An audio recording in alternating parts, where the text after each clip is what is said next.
All right, good evening, everyone. It is 6 p.m. and I'd like to welcome everyone to our July 25th virtual workshop here for the Lake Street Park solutions and options. I'll go ahead and at this time move to our flag salute. I pledge allegiance to the flag of the United States of America and to the republic for which it stands, one nation, under God, indivisible, with liberty and justice for all.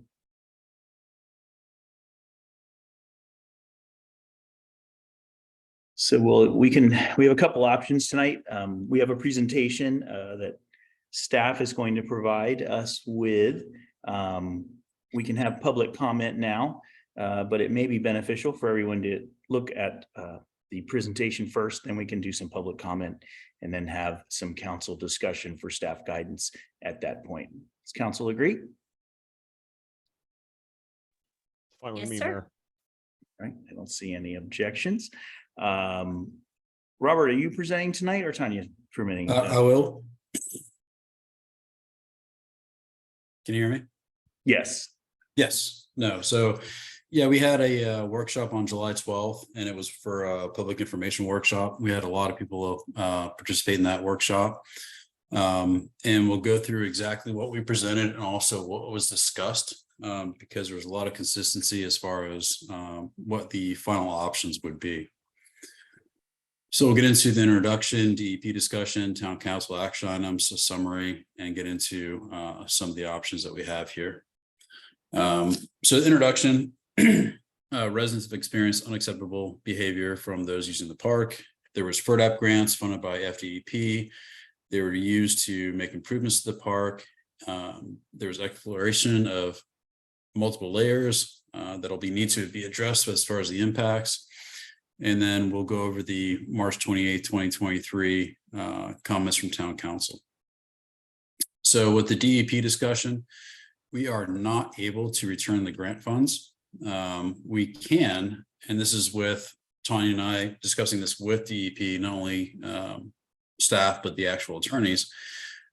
We can restrict access, but we still have to allow general public access. And we'll discuss some of those options too.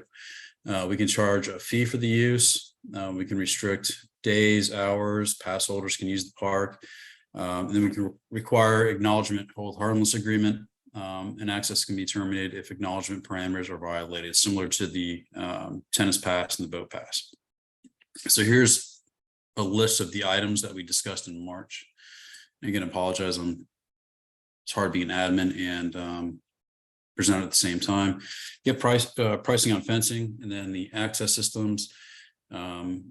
Determine if the fencing can go at both parks, especially Lake Street Park to high water designation. There was conversations at the workshop that we'll go through as far as including it at the 3 access points. Continue to work with Orange County EPD on establishing a swim area, explore non-resident fees, look at the options of no roof or a metal roof on the boat dock at Lake Street Park.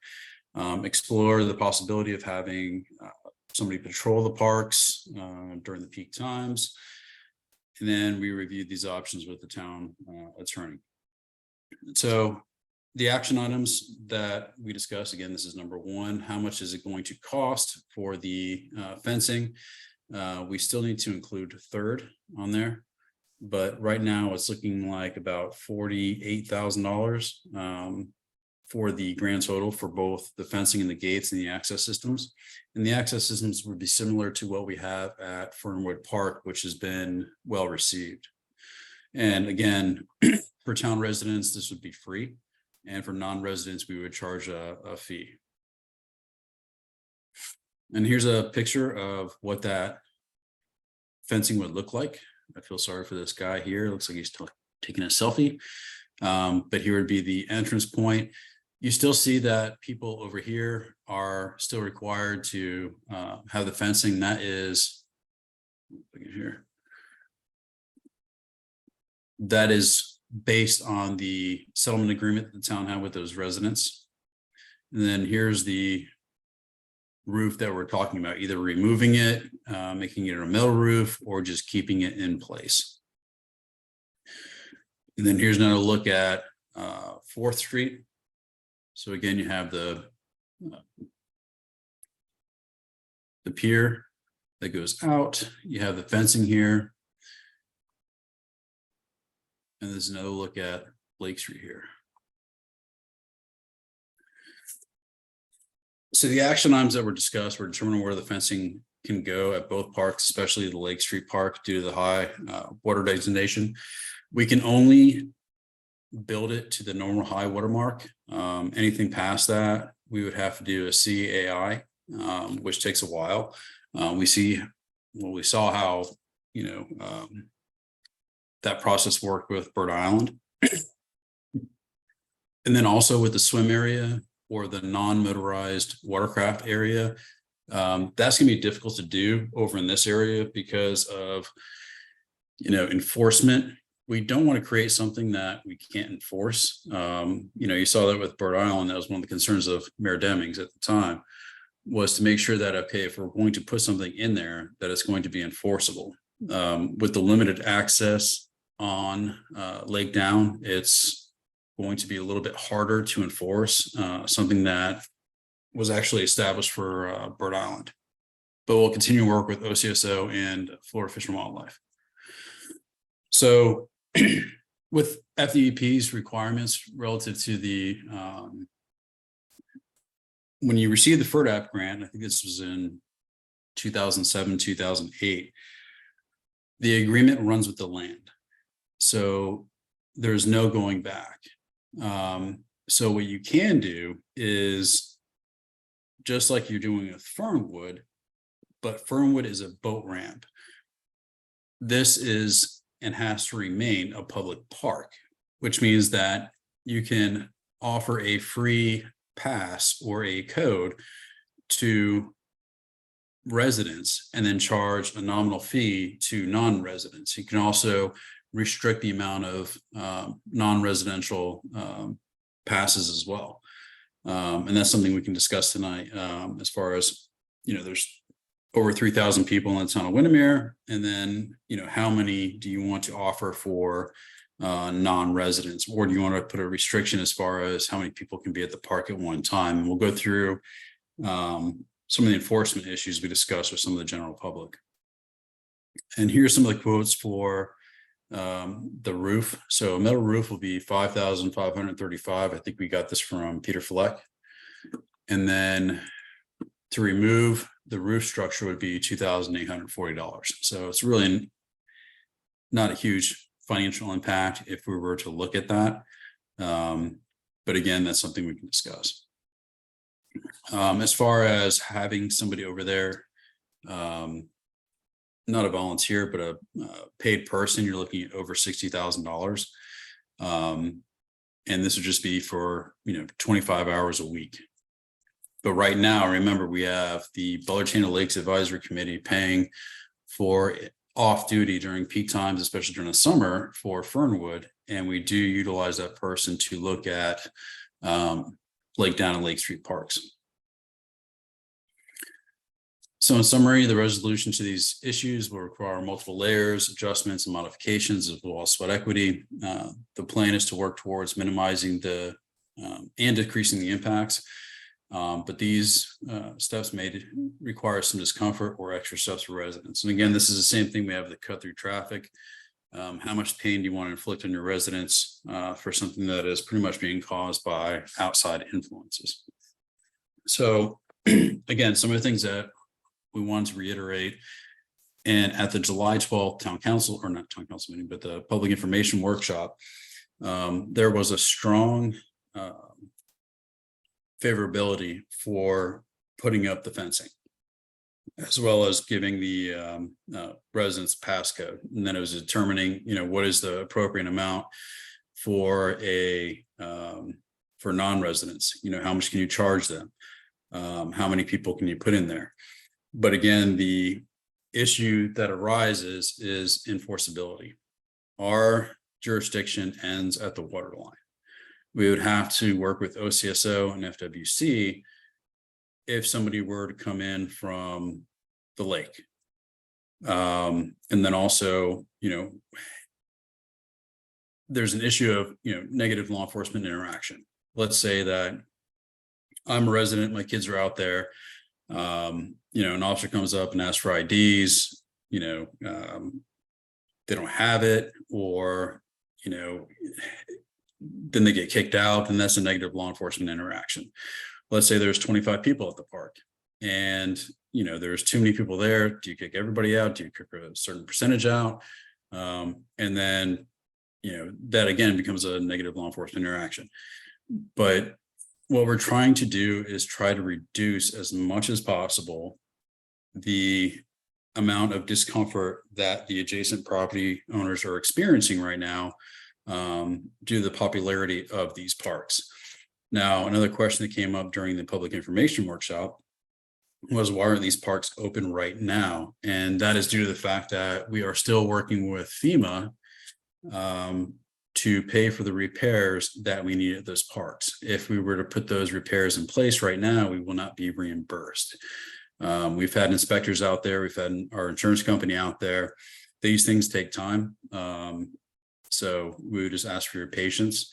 It's been both a heartache and a blessing to those residents that live right there, because again, with it closed, it's given them a little peace of mind and peace of quiet. But also it is not allowing the residents at large to be able to, visit those parks, go in the water, so on and so forth. And also another thing that came up at some of the public information workshops was what happened to the buoys that were out here, kind of like channel markers with the chain.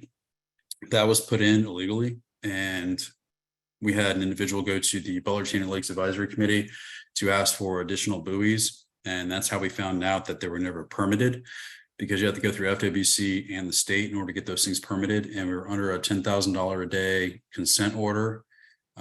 So if we didn't remove those right away, then we would have had to pay $10,000 a day. So you can understand that we had to remove those right away. So with that said, again, the residents in this area were in favor of taking a step-by-step approach, to where they were in favor of building the fence with the access codes, and then offering for a fee non-residents, and then see how that goes. And then if anything additional has to occur, then we keep going from there. And I can tell you right now, a lot of the residents that live on Butler, 7th, in that general area, as far as Fernwood, just having the fence up has alleviated a lot of the issues, especially with the gate code. So that was the majority of feedback. And I have Tanya on as well. She was in attendance at the July 12th meeting, and also Deputy Chief Bonk, if they want to add anything additional. Connie, did you want to add anything at this time? No, sir, I'm good. Okay, thank you. DC Bonk, would you like to add anything at this time in terms of enforcement, or anything from your perspective? Nope. Tom Manager Smith pretty much covered it all, so I think there's nothing else to add on our part. Thank you, sir. Appreciate that. All right. Thank you, Robert. That was a thorough presentation, and I appreciate the collection of all the input from several perspectives and many residents. That helps us get, pointed in the right direction a little quicker. So most of this is in line with some things that we have discussed previously. So at this point, I'd like to open it up to public comment. Then council will have questions answered and additional conversation. Amy's iPhone, if you'll just give us your name, your full name, as well as your address for the record. Thank you. Sure. It's Amy Dubois, 336 East 5th Ave. I just had a thought that, when you get in a car accident and your car is totaled and you go to the body shop and they go, oh, we're not going to fix it. It's not worth that. Is there something to be said about that? If you look at the doc and you say, well, to repair this, it's going to be this much money, but just to remove it, it's better. and then you remove it, it's no longer there. And then in a couple years, you rebuild it with the town's money, and then it's private. Can that be thought about? We can think about it. I don't know whether that is, the park itself would still remain under the FERDAP grant, I believe, but I would have to have legal weigh in on that, Amy, but, Just because we don't even, I mean, it wasn't there for a while and it was fine. I don't know if the town residents actually need to go there and just, and sit there. So I just wonder if that would keep some people away, because they do love that covered dock. But all right, thank you so much. thank you. Mayor, real quick, I do believe that the FERDAP grant agreement requires it be insured, and that if there is damage to that dock, then it has to be repaired. And again, that FERDAP grant, as far as a requirement as leaving it open to the public at large, goes in perpetuity. Again, I believe this was an unanticipated consequence of the FERDAP grant. And thankfully, when we looked at FERDAP, or not FERDAP, but Fernwood Park, one of the next door neighbors even pointed that out, that it does become public, and then we withdrew that application. So I think the intent of getting the grant was pure, but this was just an unanticipated consequence. Yeah, and I don't think anyone directly blames the FERDAC funds on this particular situation. We had those funds for many years prior to having these issues. This came about as we had a pretty large influx of folks move in, and then social media kind of made it an option and a place much better known. So we have FERDAP funds in some of our other parks as well, and again, we don't necessarily experience the same issues. I think this is it's a very attractive piece of property, and once people know it's there, everyone's looking for opportunities to hang out on the water. So I think that's part of that. Mr. McKinley. Bob, you're muted, sir. Trying to unmute. There we go. There you go. Okay, you got me now. Okay, just one suggestion that someone asked me to put in was that if we have the cameras there also be a speaker where someone could speak to those in the park when needed.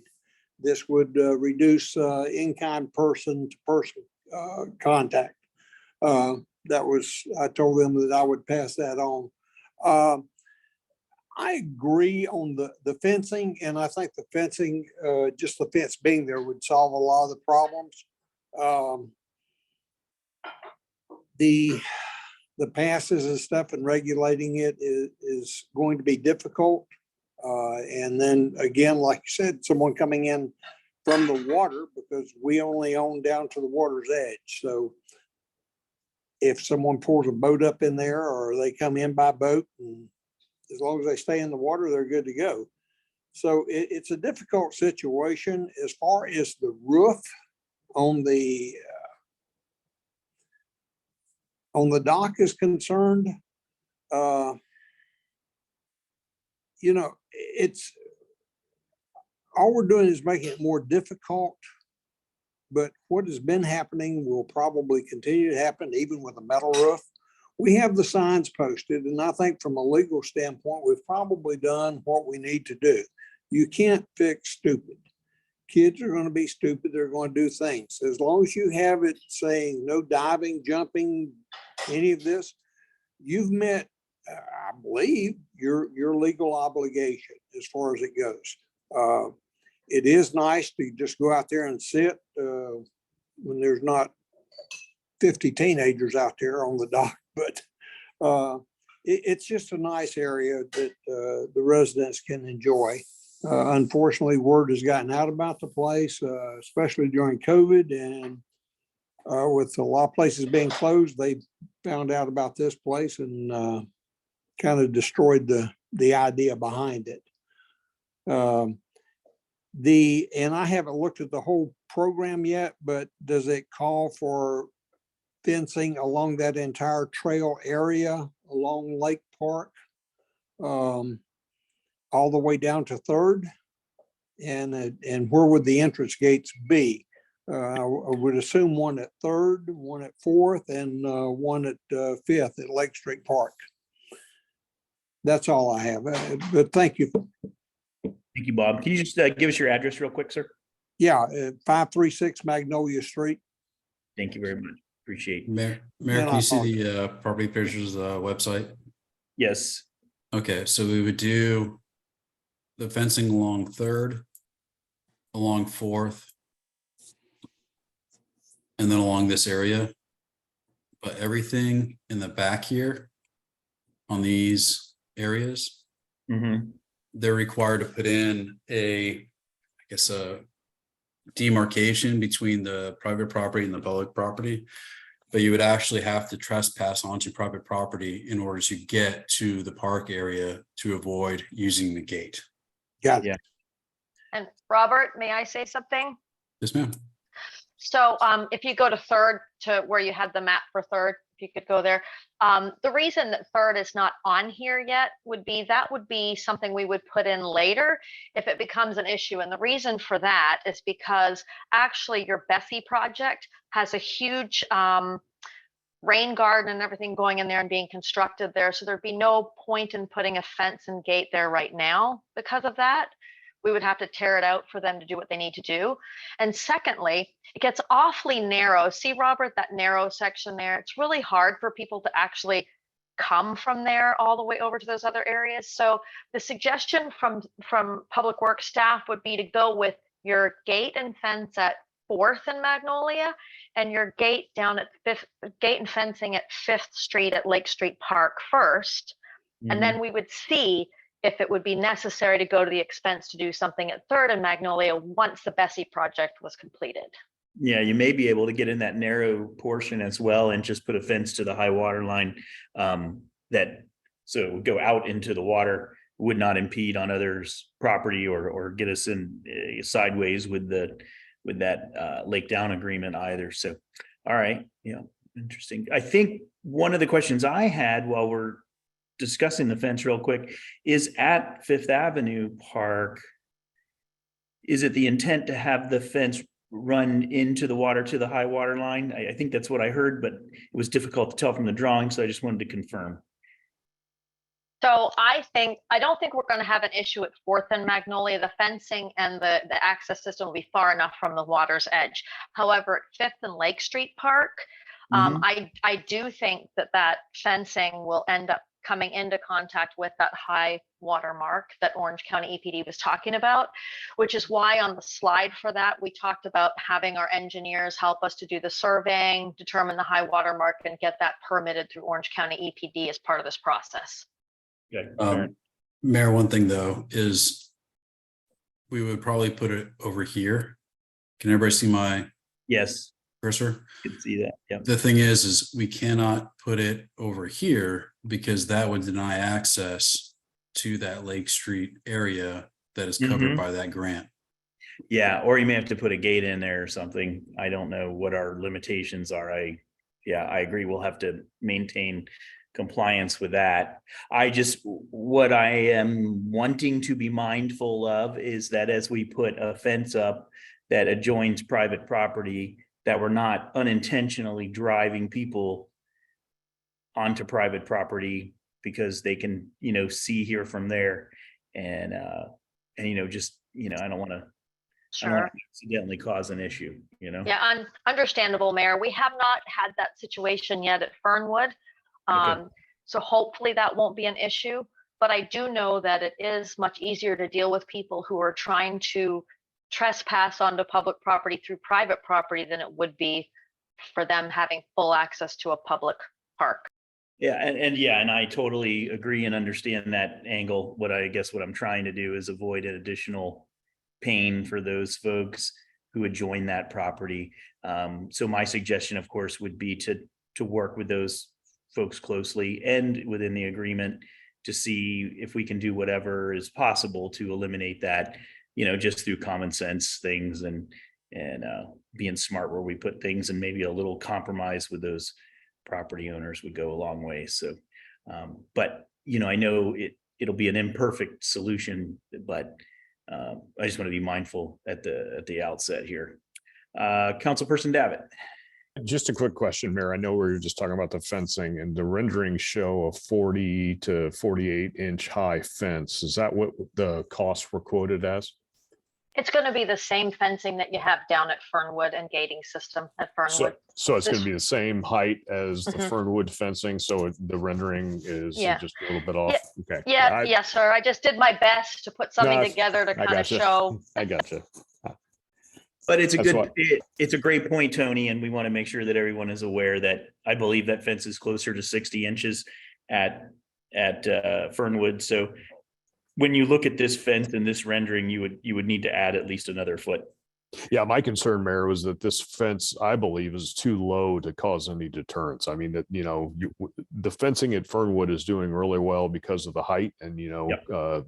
inability of some folks to just jump over it. This looked like it was hurdleable. Yeah, if I think I could get over it, yeah, you don't want to. Exactly. Exactly. All right. Thank you. I appreciate it. Councilperson Rose, I see your hand up there. Can you show me where the fence line is on the site plan? I still don't understand. Is it the pink line? Oh, now it's not pink anymore. Now it just became pink again. Yes, it Is would that- be along the edge of the property, not on the right of way. We'd have to work and see with the sidewalk right there of where exactly would it be, but it'd be outside of that sidewalk. Yeah, That's Molly, over it. I'm sorry, just to jump in, that's that reference pink line that you're referring to is just the property boundary for that Lake Street Park. It's not the fence line per se, Correct. just to be clear. Okay, so you think that the fence would run along approximately where the pink line is, and then it makes a 90 into the lake on both ends? We can discuss whether it does a 90 on either side. Again, the intent was to just put it to the right of way edges. But over here, again, I think there's some vegetation that would prohibit somebody from actually going into Mr. Irwin's property. But over here, we could either put a gate in, but we need to allow access from the general public to get onto the Lake Street Park area as far as a walking trail. But the pink area, again, the town owns the right of way here and the property here.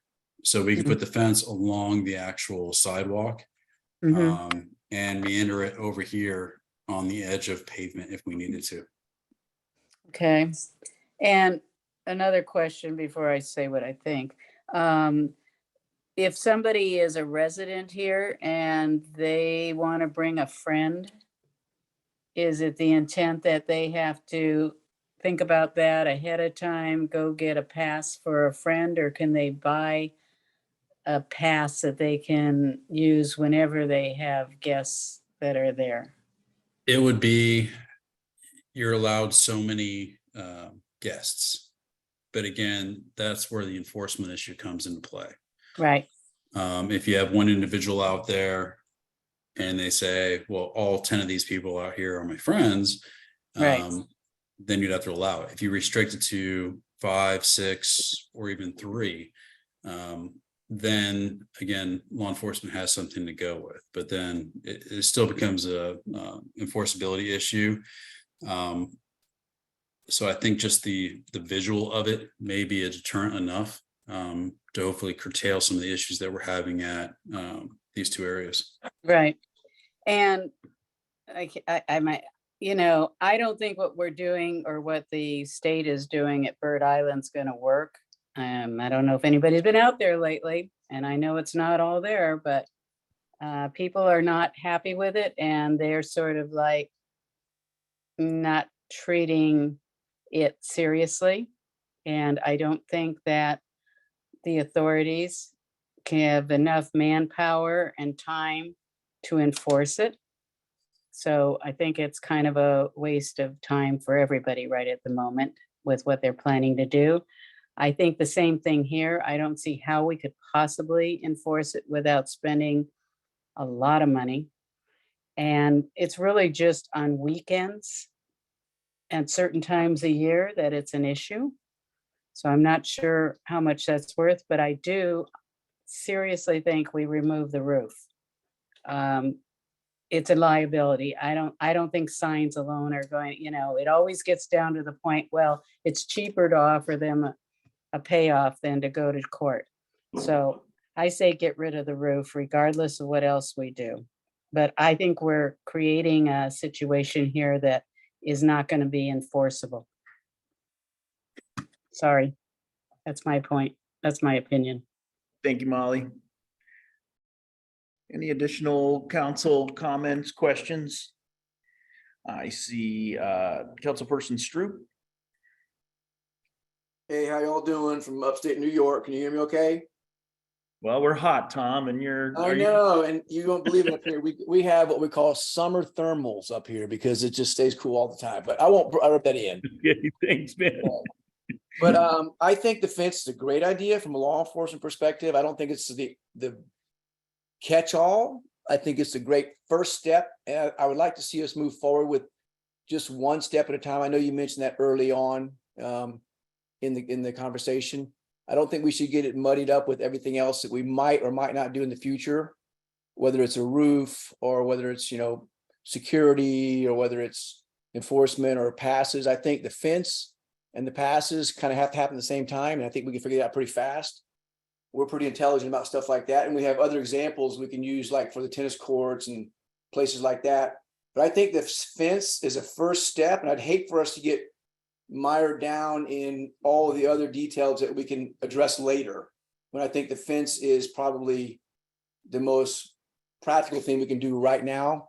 And I think it'll give the residents the relief that they need and want, because it affects them more than it does anybody else. And that's what the crux of all of these discussions and workshops and agendas are, is that we help the people that it affects the most.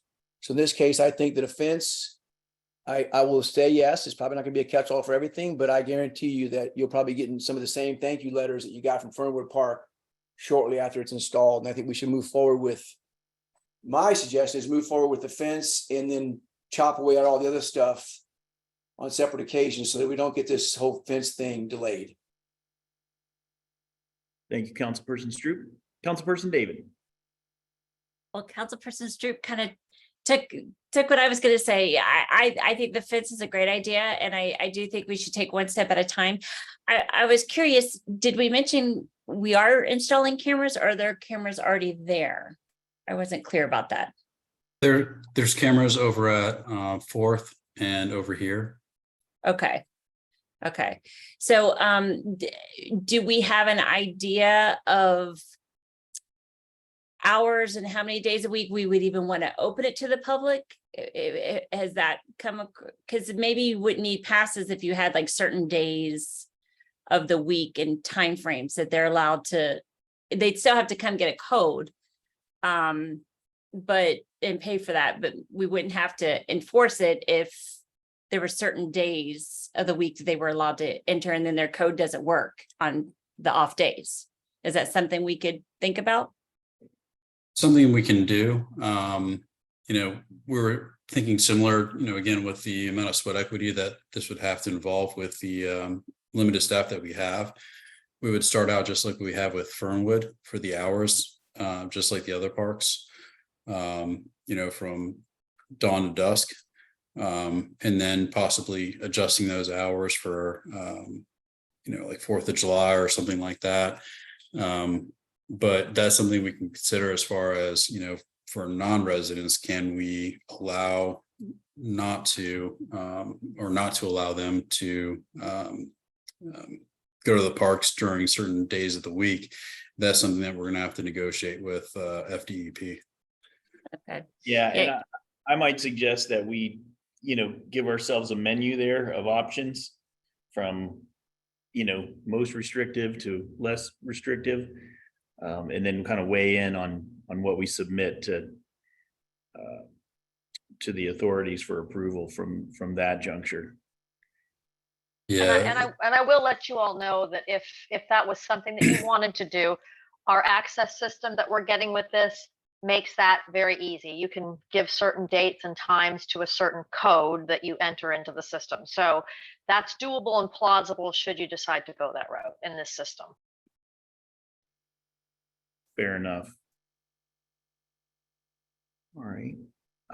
Peggy, I see your hand up. Give me one more second to see if there's any additional council input here, and then I will circle right back to you.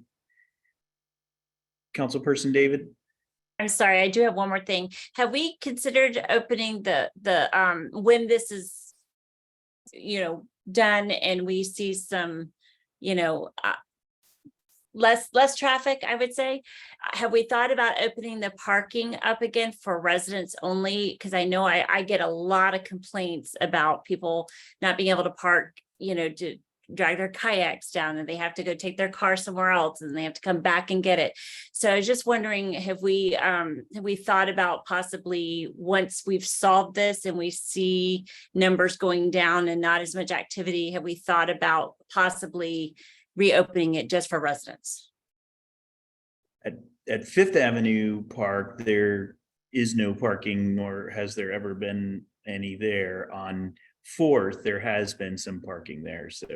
That's what I was talking about, sorry. Okay, yeah, no, I just wanted to clarify. So that is something that certainly would be up for council discussion. The only thing there would be enforcement. Again, DC can jump in, again, with the issue that they had with the boat ramp passes in the window. Those are, you can duplicate those easy. Do you want to just make it to, it's just drop off only as far as kayaks, paddle boards, stuff like that, like it is currently, or require everybody to park over at Central Park, or allow either just golf cart parking or one or two cars. But again, we'd have to check with FDEP. I don't think they have any say as far as the parking area, but I think enforceability might be an issue. Right, I wouldn't assume. And listen, when I say council discussion, it most certainly is, it continues to be council option on these things. But, if anyone's interested in my recommendation, you don't loosen anything up until you have a good grip on it. And I think that's what Councilperson David was suggesting. Once we see change, you can have further discussion on it. But I would stay the course, on the more restrictive side until we really feel like we have a handle on this. Remember that we don't really know what demand would be right now because it has been closed due to the hurricane damage. So, I think that we wouldn't want to change much as we move forward. If council feels like moving forward with the fence and those sort of things, which I think probably is the best option. We can talk about the roof. Certainly, I think we have to be conservative before you can loosen up at any point in time. So, Councilperson Rose, you have your hand up again. Yeah, one thing. So people can come from the lake and they can bring their boats, their kayaks, their jet skis, whatever, and that's allowed? Or is that like, I guess if they sit on the dock or tie off to the dock, is that allowed, or are they supposed to only be residents? They're supposed to be 150 feet out of the docks, but we have no jurisdiction past the normal high water elevation. So unless they're mooring onto that property above that line, then we technically do not have jurisdiction. And again, DC can jump in, but we would have to defer to FWC and OCSO. And again, access to that lake is restrictive, not only because of the access off of 6th Avenue, but also due to the fact that most of their attention has been focused on, areas like Bird Island. So, enforcement is going to be an issue when it comes to those that are actually within the waterway. Okay, so the enforcement wouldn't be by Windermere Police, it would have to be by Fish and Wildlife or whoever does it. If they're in the water, If their boat's in the water and it's tied up to the dock. if it's tied up to the dock, then that's a different issue. If it's not tied to the dock, then that's FWC and OCSO. Okay. Thank you. Jason, am I correct on that? Yeah, that's correct. So currently our off-duty detail and the patrol officers, if they see jet skis beached up on the park, they'll make contact with them. And when this goes into effect, it would apply the same thing. If we see jet skis out there, we could check with them to see, make sure that they're allowed to be there, but we're not going to allow jet skis to be parked up on the beach and people to use the park from that point if they don't have access or authorization. They would So- need to stay out in the water. Okay, so Jason, what you're saying is that even now, if they come up onto the beach, you guys are going out and talking to them? We can make contact with them for any violations once they beach their jet ski or their boat. If they pull up and we don't have a violation, we can go out and talk to them. But we don't do like safety checks unless we have an actual violation. Then we can make contact with them and we can issue citations for that. But they have to be beached up on the shoreline.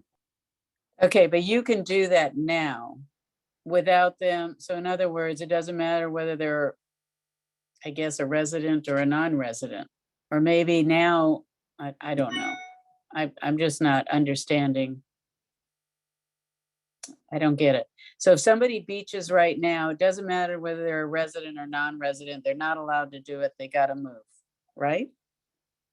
Well, they can pull the jet ski up there, but if we see a violation at any time, whether it's now or after the fact, we can make contact with them and issue a citation, is what I'm saying. If they're floating out in the middle of the water, then no, we wouldn't be able to do anything about it. Okay, and if we go this way of making it that this is really, you have to have a pass to get there. If they're beached, they're jet ski and they don't have a pass, then they're not allowed there. That would be correct. Wow. Yeah, I believe according to our codes that no one is allowed to beach a boat in town limits. Am I incorrect? Yeah, okay. Yes, we have an ordinance that covers that. Yes. Yes, sir. All right, good. Just making sure. So we're all playing from the same sheet of music here. All right. Peggy, I told you I'd come back to you. Peggy Nightcamp.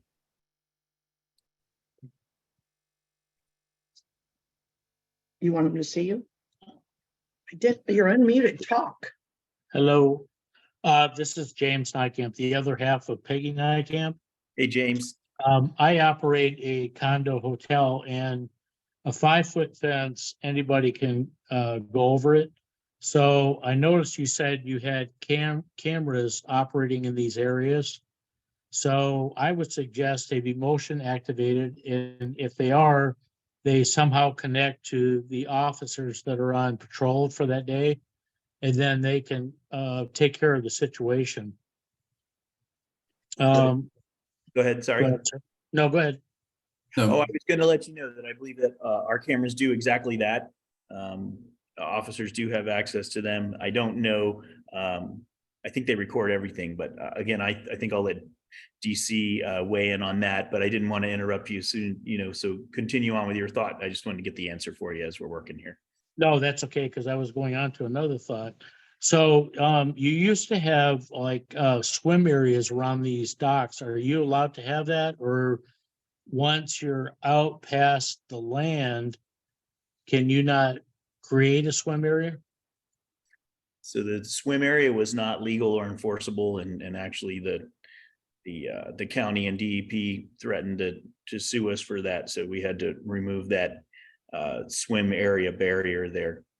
So yeah, we do not have that authority, James. Okay. The third part is the roof. Make it as tall and steep as you can, put metal on it. And because I've reported several times where people have been on that roof and diving or jumping off of it.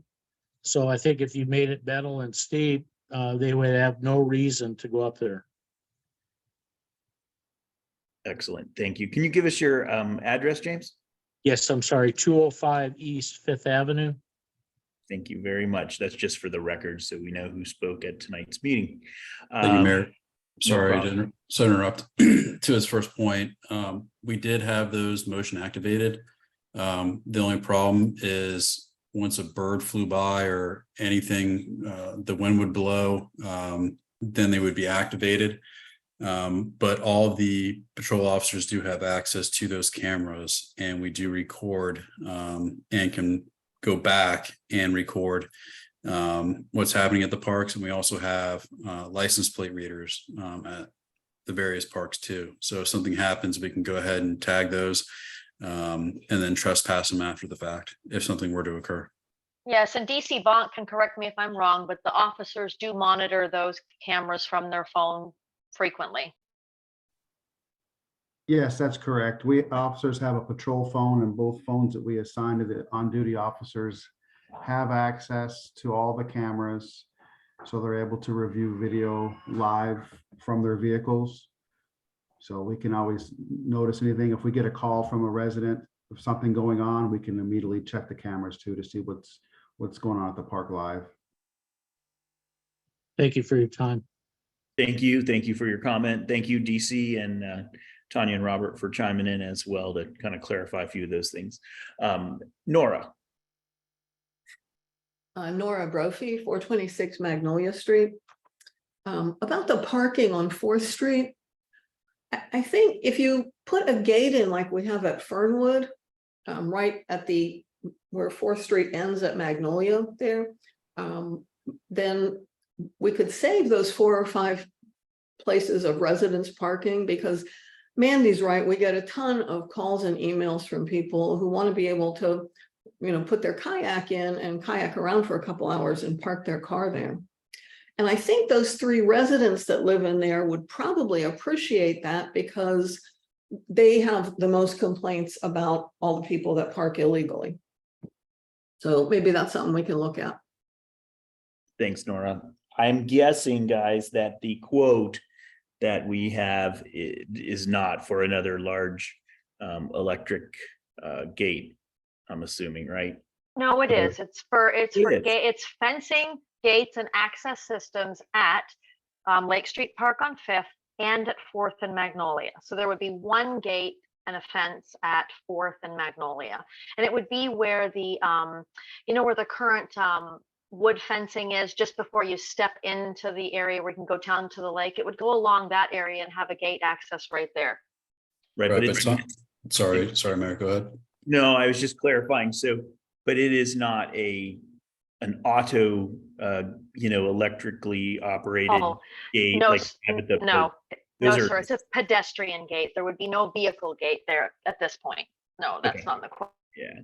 No, I Mayor, just wanted to make sure. Go ahead. we would have to dedicate that as a quote unquote boat ramp or something that would designate it something different than just like we did with Fernwood. In order to give us the ability to do that, we had to make it a boat ramp. This couldn't just be, public right of way, because again, you would still have to allow access onto that property. Right. And I think that again, that's going to require potentially going back to have to modify that Lake Street agreement and everything as well, which I would like to avoid that if possible. So, yeah, I mean, I think at this juncture, the most conservative and simplest answer is to probably proceed with the necessary gate at the minimal levels that we would require to get the job done. And I think we'll restrict the parking until we have control over the situation. Then we'll come back and revisit it. And that's when I think, you go to golf cart and maybe something like that. But I also, I do understand people want to launch, kayaks and smaller things like that. We can, we're going to have to address that at some point, but I think just to get a grip on this real quick, this may be the path forward. So council, I'll leave this, basically that's, I think what I heard this evening was to proceed with the fencing, to get a little bit more detailed plan on the fencing. and give staff direction to proceed in that light. And then we can look at options in terms of access and what may be the best path forward on that. Is that accurate? And we'll start with Councilperson Rose. Are we doing just a 4-foot or 5-foot fence, or is it, I mean, I heard one of our residents say that that's not gonna stop anybody really, so No, what's that? Go ahead. So, It's exactly the same as we have at Fernwood, Molly. oh, Exactly okay, the same. that's a 6-foot fence at least. I can't Yes, see ma'am. Yes, I can't- ma'am. over it. Okay. I'm sorry, my graphic design is not that great. Hey, I don't even know you put a fence there. That's good. Yeah. Thank you. Then that's okay. Thanks. Thank you. And also in fairness, I want to make sure that I said that kind of the consensus, I should have said the consensus direction of council was to move forward with the gates in respect to Councilperson Rose, who's I think not quite as sold on the gate. Yeah, I think the fencing works at Fernwood because it's not the same situation. It seriously is not. It's more of a boat launching. It isn't really ever been used, in the way that this place is being used. And they don't have a roof on their dock, I like to point out. So I don't care if we. I did chime that in. I don't care if we get rid of the roof or do as our resident said and make it really high and pointed and metal so hot nobody will want to be on it. But it's a liability. It's causing people to come out there and party. It's one thing we could do pretty cheap. I tend to agree. Councilperson Davitt. Yeah, Mayor, I was just going to say that I think the appropriate approach is to get plans and pricing for the layout of the fence, get that dialed in and then bring it back to council. I think we should hold off on the roof because if the fencing does impact the folks that are going in there, it may not be a factor any longer. Could be as well, and some of this, I do think listen, I think if someone wants to get there, they will get there. But a lot of this works as a deterrent, and the reduction is worth the pain. So, I know that nothing is perfect, and that's why we've gone down the long hard road on this, but kind of feel like this is probably where we're at. Councilperson David. Yes, I agree with moving forward with the fence and then taking that as the first step and then looking at the other steps as we go. Okay, thank you. Councilperson Stroop. Yeah, I echo exactly what Mandy and Tony said. Move forward with the fence and then address the other stuff as we can. All right. Staff, does that give you direction that you require? Yes, sir. I believe so. And I think, just in summary, we will proceed with information and additional layout and pricing for the fence for 5th and 4th Park.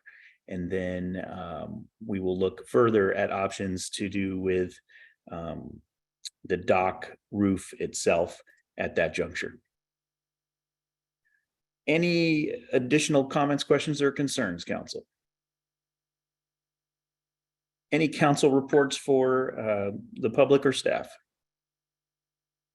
I have none. Any staff reports? No, sir. The only comment I would make on this is that we would probably have to work with Heather on an ordinance and a resolution that would set up the regulations and also the pricing for non-residents. Agreed. Yep, I believe we will. And I do think that we can look at a couple options, maybe 2 or 3 or 4 options to get some direction.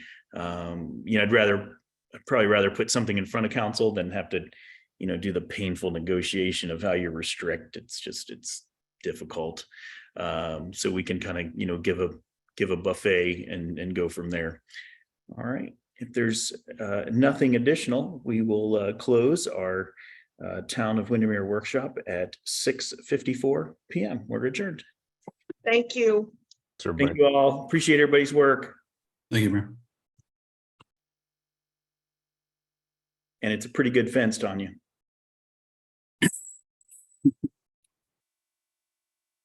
I think she logged off.